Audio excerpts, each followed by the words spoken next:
les tourismes, c'est aussi la gastronomie. Quick Poulet chez Becky nous en dira plus. A tout de suite pour en parler.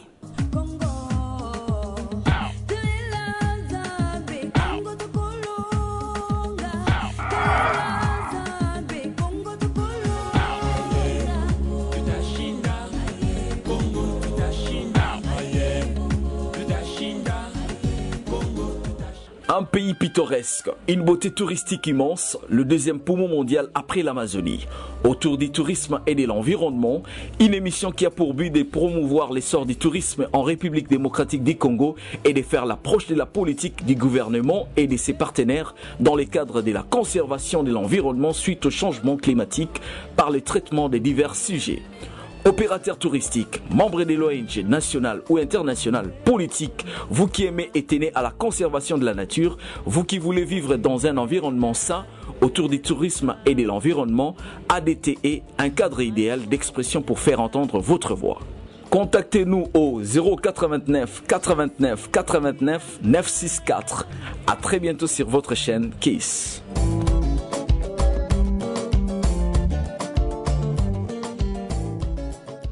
Mesdames, Messieurs, bienvenue dans votre émission autour du tourisme et de l'environnement. La gastronomie, l'un des aspects du tourisme. Voilà notre sujet que nous allons développer aujourd'hui avec votre invité.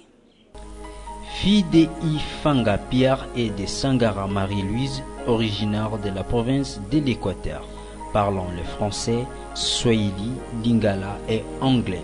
Béatrice Ifanga Kabambi, née le 25 mars 1956, mariée à M.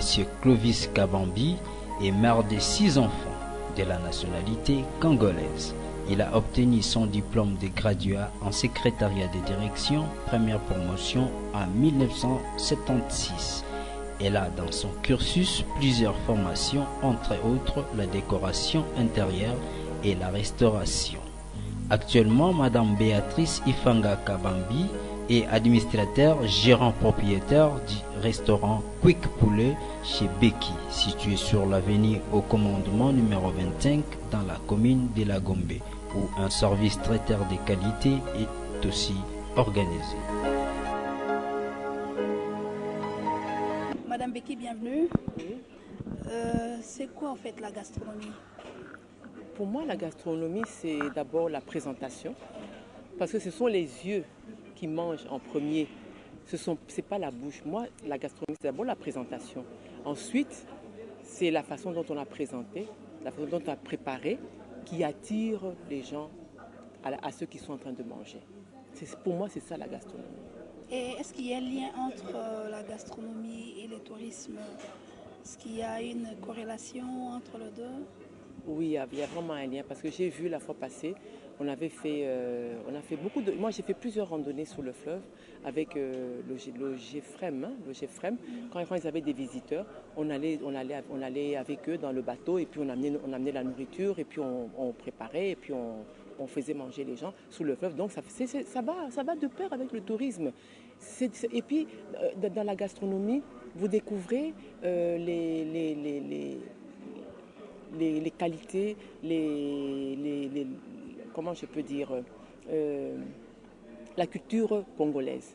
Vous la retrouvez parce que vous n'allez pas dire gastronomie belge. Non, moi je parle de gastronomie congolaise. Dans la gastronomie congolaise, quand vous appelez des visiteurs, ils découvrent dans ce qu'ils mangent, ce que le Congolais mange, ce que le Congolais apprécie, ce que le Congolais peut faire pour eux. C'est ça. Donc ça va de pair avec le tourisme. Ça va de pair. Maintenant, Quick Becky. Quick Poulet. Chez Becky. Chez Becky, c'est quoi exactement? Nous voulons savoir. Bon, Quick Poulet chez Becky, j'ai commencé, ça fait plus de 17 ans que j'ai commencé la restauration, mais c'était très faible comme ça, c'était très timide.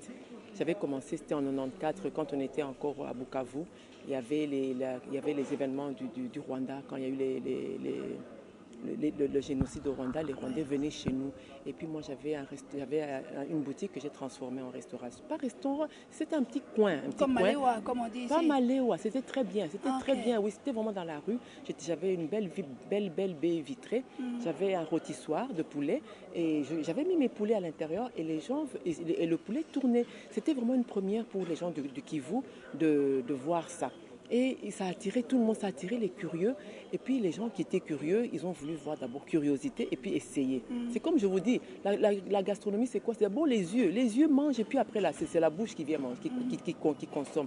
Et quand c'est bien présenté, quand c'est bien propre, et tous les gens viennent. C'était tellement propre, tellement bien présenté que les gens venaient. J'avais tous les clients, les expats, tout le monde venait.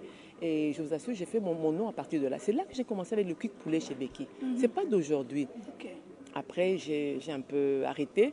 Et puis quand je suis arrivée ici, parce que j'ai fait, après Bukavu, on était au Kassa. Après le Kassa, on est revenu ici. Et là, quand je suis revenue, j'ai commencé avec... j'étais chez Zeka. J'ai ouvert mon petit coin où j'ai fait 5 ans. J'avais un petit restaurant. Et puis bon, ça n'a pas tenu parce qu'en tant que locataire, il y a toujours des problèmes. On est parti de là. J'ai commencé à faire des services traiteurs. Dans mes services traiteurs, on était vraiment très bien avancés. J'avais des grands organismes qui venaient chez moi et tout, et qui continuent à venir parce qu'ils me font confiance, d'abord à cause de la propreté et de la qualité de ce que je fais. Moi, ce n'est pas les quantités, c'est la qualité. Chez moi, c'est la qualité et la propreté. Et c'est comme ça que maintenant, je me suis dit, mais pourquoi pas ouvrir un coin pour moi? C'est comme ça que j'ai ouvert ici. Ça, c'est chez moi et voilà, on fait des bonnes choses. On a fait vraiment quelque chose de très artistique pour que les gens qui viennent de l'extérieur... Voilà. On pensait être à l'Académie des Beaux-Arts. C'est la promotion des artistes aussi. On est là pour la promotion des artistes aussi. Okay. Parce qu'à part ça, je suis moi-même artiste. Je suis décoratrice de formation. Alors vous voyez, oui, c'est ça. Alors je fais les deux et ça se marie bien. Et ici, on n'a que la gastronomie congolaise? Non, on fait le mixte. Hein. On a le mixte. Hein. Je fais aussi l'européenne, bon, pour ceux qui veulent manger. Parce que la spécialité sont les grillades. Okay. Tout est brisé au Makala. Alors ça c'est mon barbecue et les gens qui viennent, s'ils veulent manger un côte à l'os, ils le mangent braisé. S'ils veulent, ils peuvent le manger braisé. Le poisson braisé, tilapia, on a un peu de tout, on a beaucoup de mets. Et puis en plus de ça, vous avez les légumes congolais et tout ça, le pondo, biteku, on fait un peu de tout, quoi. Mais pourquoi c'est quick? Parce que je suppose que quand vous venez chez moi, vous pouvez manger rapidement. Ok. On essaie de faire que ça aille vite. On ne va manger rapidement que le poulet. Non. Alors qu'on a tout. Non, c'est-à-dire que le poulet, c'est parce que j'avais commencé, ma première activité dans la gastronomie, c'était la restauration. Okay. C'était le poulet plutôt, c'était le poulet. Et quand j'ai commencé, c'était plutôt le poulet que je faisais, quoi. Je n'étais pas dans les autres. Mais ici, j'ai voulu étendre la chose, étant donné que je me suis dit, mais les clients qui viennent ici ne mangent pas que du poulet. Il faut les satisfaire à tous les goûts.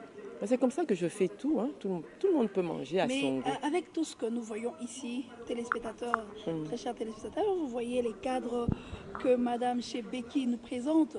Apparemment, ça coûte cher. Ce n'est pas toutes les bourses qui viendraient manger ici. Non, détrompez-vous. Hein. Les apparences parfois trompent. Hein.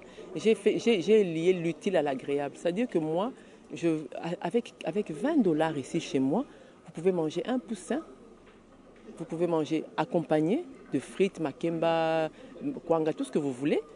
Et vous pouvez aussi boire, même ne fût-ce qu'une bière. Avec $20, vous pouvez manger et boire. Et vous sortez d'ici rassasié. Waouh! Ah oui, ah oui. Vous allez expérimenter aujourd'hui. Oui, oui. Alors, Madame Becky, il y a la francophonie qui arrive. Et le tourisme fait partie aussi de l'un des aspects de la francophonie. Parce que les gens qui viendront, ils chercheront à découvrir la République démocratique du Congo, entre autres notre gastronomie. Quelle est votre réaction par rapport à cela? Non, moi je suis prête. Hein. Moi je suis prête. C'est-à-dire je me suis préparée, pas pour la francophonie, mais je me suis toujours préparée en fonction des autres, des visiteurs qui arrivent de l'extérieur. Parce qu'il ne faut pas qu'on se trompe.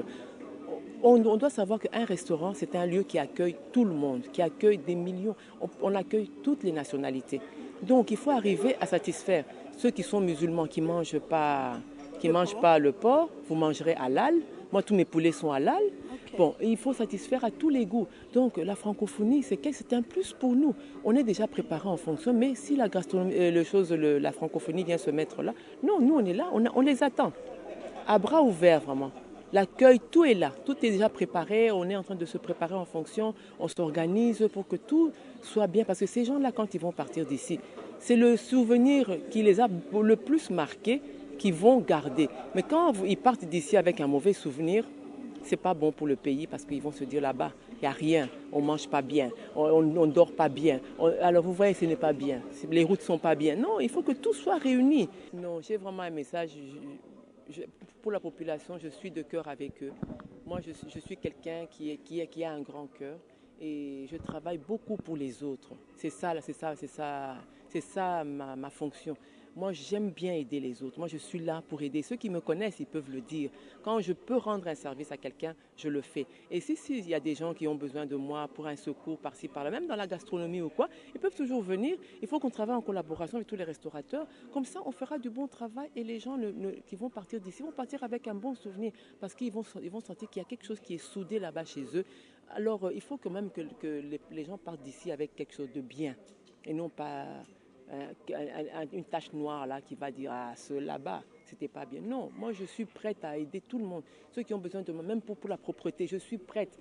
Même le gouverneur s'il a besoin de moi, je suis prête pour l'aider dans la salubrité de la ville. On est là, on sait comment faire les choses, on peut l'aider et on va faire quelque chose de bien. Il faut que tous les Congolais s'unissent pour qu'on arrive à faire quelque chose de bien pour la francophonie. Parce que ce n'est pas la chose d'un Congolais, ce n'est pas la chose d'un président, c'est la chose de tout le monde. Tout le monde doit être réuni pour qu'on arrive à faire quelque chose de bien. Mais si on n'est pas unis, comment voulez-vous qu'on fasse quelque chose de bien? Les gens vont se moquer de nous. Si on se moque de nous, c'est là qu'on va dire, oh là-bas, Congolais, on a Pamba. C'est pas bien. Mais je vis autour de vous, il y a beaucoup de filles.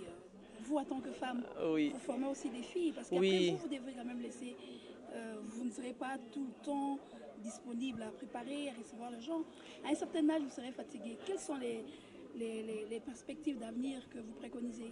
Non, d'abord, ce n'est pas moi qui prépare tout le temps. C'est-à-dire, j'ai des cuisiniers, j'ai un staff de cuisiniers, j'ai un staff des filles de salle, garçons de salle. Et puis il y a une fille qui s'occupe de la propreté des toilettes.